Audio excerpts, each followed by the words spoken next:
सभी बच्चों को ढेर सारा प्यार। Good morning everyone. सभी बेटा स्वस्थ होंगे। एक बार फिर स्वागत है आपका छुट्टियों के बाद अपनी दूसरी क्लास में।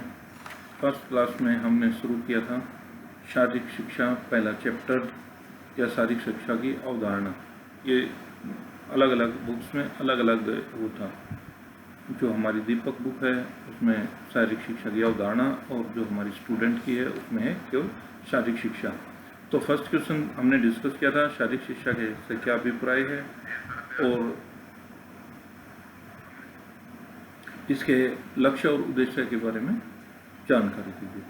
तो हम पिछली क्लास में इसके शारीरिक शिक्षा का अर्थ और जो हमारे दार्शनिक हैं जो उन्होंने कोटेशन दे रखी है वो हमने रिवाइज किया था।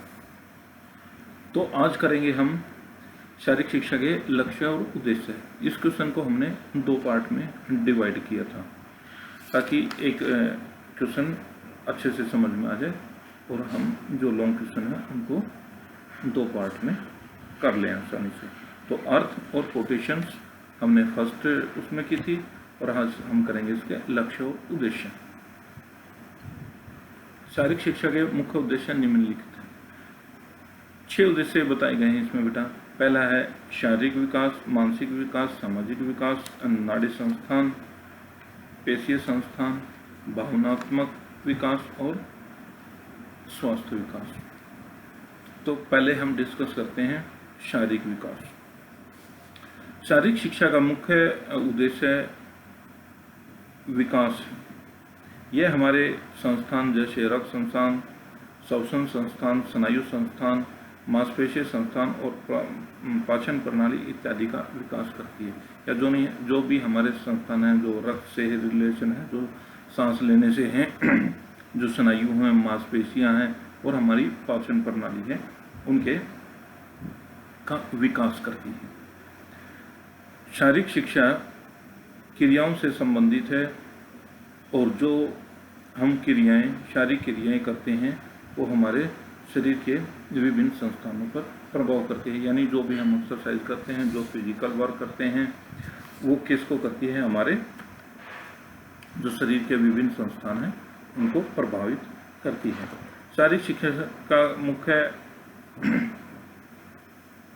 उद्देश्य है कि एक अच्छा व्यक्ति स्वस्थ शरीर बनाने में सहायक हो। इसका मेन उद्देश्य क्या है कि व्यक्ति का जो शरीर है वो स्वस्थ हो, जो कि बहुमूल्य निधि है, यानी जो कि जिसका कोई मोल नहीं है, वो एक प्रकार की क्रिया है, निधि है, प्रणाली है और राष्ट्रीय निर्माण में सहायक है।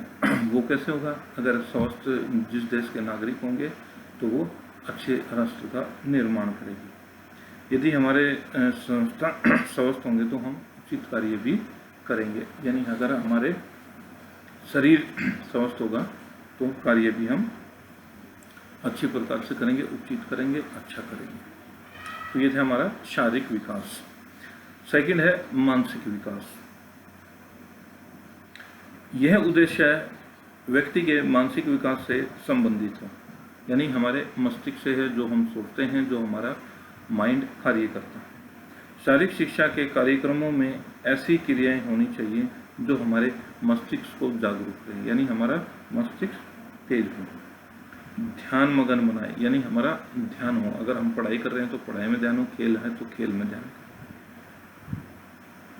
और सही मापदंड दे। यानी सही, अगर किसी भी को है, मान लीजिए मैथ का क्वेश्चन है, उसको हम अच्छे से सोल्व कर सकें। कोई एक्सरसाइज है, खेल में है, तो हम उसको भी अच्छे से कर सकें। जो नियम है उनका नियमों का भी हम अच्छे से पालन कर सकें। शारीरिक क्रियाएं मस्तिष्क को तेज करती हैं, यानी हमारे शरीर उसको मस्तिष्क को क्या करती हैं? तेज करती हैं। दूसरी तरफ इन क्रियाओं के प्रदर्शन में मस्तिष्क की एकाग्रता भी जरूरी है। यानी किसी चीज़ में अगर हम ध्यान लगाएंगे तो उसको याद करने के लिए या उसमें बने रहने के लिए एकाग्रता की बहुत ज़रूरी है। अगर हमारा माइंड इधर उधर है तो हम जो कार्य कर रहे हैं उसको सही ढंग से नहीं कर सकते। इन क्रिया समिति शारीरिक शिक्षाओं को अन्य विषयों की तरह ही एक विषय बना देती है, यानी जैसे और विषय हैं शारीरिक शिक्षा भी को भी इस तरह से एक सब्जेक्ट बना देती है।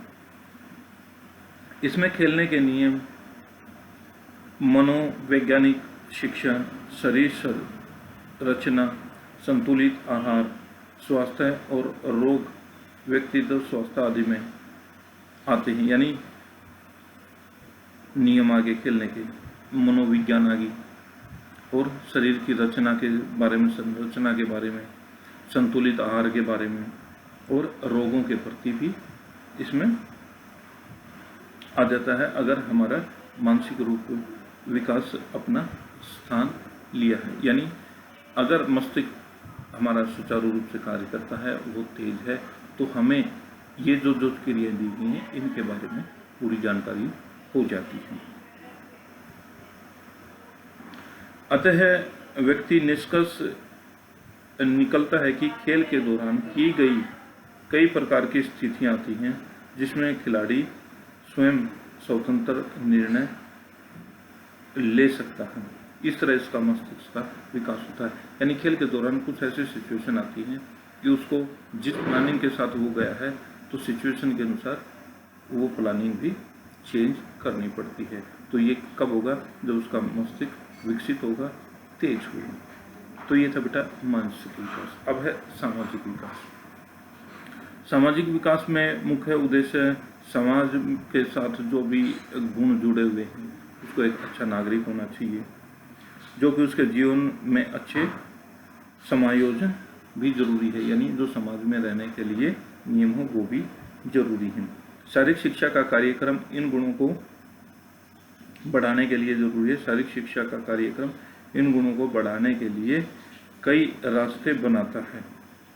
शारीरिक शिक्षा मनुष्य का नेतृत्व का गुण का विकास करता है। यानी अगर हम किसी भी अगर टीम के कैप्टन हैं तो हमारे को नेतृत्व या और किसी फील्ड में हमें कोई भी अपॉर्चुनिटी दी जाती है, अगर उसका नेतृत्व करना है तो ये गुण भी हमें सिखाता है। शारीरिक क्रियाओं द्वारा भिन्न भिन्न क्षेत्रों में खिलाड़ियों को एक दूसरे के निकट आने का अवसर मिलता है। यानी खिलाड़ी एक दूसरे के समाज में है, अगर अदर स्टेट से खिलाड़ी आते हैं खेलने के लिए तो उनके साथ हमारे निकट आने का अवसर मिलता है। हम एक दूसरे के साथ मिलकर खेलते हैं। इन परिस्थितियों के अनुसार मित्रता की भावना भी विकसित होती है और समाज में एक मित्रता की भावना भी बहुत ही आवश्यक है। यह सहयोग, सम्मान, अच्छा खेल, संयम की भावना आदि गुणों को सिखाने का विकसित करती है। यानी भाईचारा हो गया, अच्छा खेल है, एक दूसरे का सम्मान करना है और संयम रखना है, हार जीत के ऊपर आवेश में नहीं आना है। इन गुणों का भी विकास करती है। इन गुणों से शारीरिक शिक्षा कार्यक्रम विकसित होते हैं और समाज में अच्छे और स्वस्थ वातावरण का निर्माण होता है। इस तरह से का वातावरण शारीरिक शिक्षा के कार्यक्रम में भी संभव है। तो ये था हमारा बेटा सामाजिक विकास। अब है नाड़ी संस्थान और मांसपेशियों संबंध। यह उद्देश्य नाड़ी संस्थान और मांसपेशी संस्थानों में संभव स्थापित करता है। यानी दोनों में, नाड़ी संस्थान और मांसपेशी। नाड़ी तो हमारे जो शरीर में नसें होती हैं उनमें जो रक्त प्रवाह होता है उनमें, और मांसपेशियां जो हमारी मांसपेशियां शरीर में होती हैं उनके अंदर तालमेल बनाता है।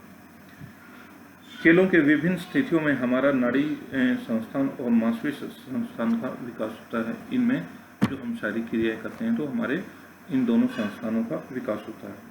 अच्छा नाड़ी संस्थान शारीरिक क्रियाओं को थकान में दूर करने में सहायक है। यानी हमारा अगर नाड़ी संस्थान अच्छा होगा तो जो खेल के दौरान या शारीरिक क्रियाओं के दौरान हमारा शरीर थकावट होता है तो उस थकावट को दूर करने में सहायक होता है। यदि हमारा नाड़ी संस्थान और मांसपेशी संस्थान अच्छा हो तो हमारी शारीरिक ऊर्जा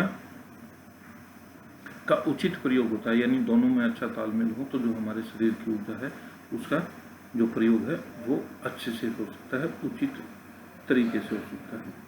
शारीरिक क्रियाओं करने से हमारा प्रतिक्रिया समय कम होता है, यानी जो भी क्रियाएँ करते हैं उसमें अगर हमारा संस्थान अच्छा है तो उसमें समय कम लगता है जो भी हम प्रतिक्रिया करते हैं। शारीरिक क्रिया हमारे शरीर में उचित गति देती हैं। इस प्रकार शारीरिक शिक्षा नाड़ी संस्थान और मांसपेशीय संस्थान में कुशल बनाती है। तो जो ये कारण बताए गए हैं जो कि थकावट कम करती हैं और उचित जो हमारे शरीर में ऊर्जा है उसका उचित प्रयोग करती हैं और तालमेल बनाए रखती है। तो इस प्रकार मांसपेशीय संस्थान कुशल होती है। अगला पॉइंट है बेटा भावनात्मक विकास। शारीरिक शिक्षा मुख्य उद्देश्य व्यक्ति का भावनात्मक और संवेदनात्मक विकास करना होता है। व्यक्ति के लिए अनेक भावनाएं संवेग हैं, जैसे खुशी, आशा, ईर्ष्या, घृणा, दुख, डर, क्रोध, आश्चर्य आदि जो एक खिलाड़ी के उसमें आते हैं। जैसे जीत की खुशी, खुशी को इतना जाहिर ना करो कि दूसरे में।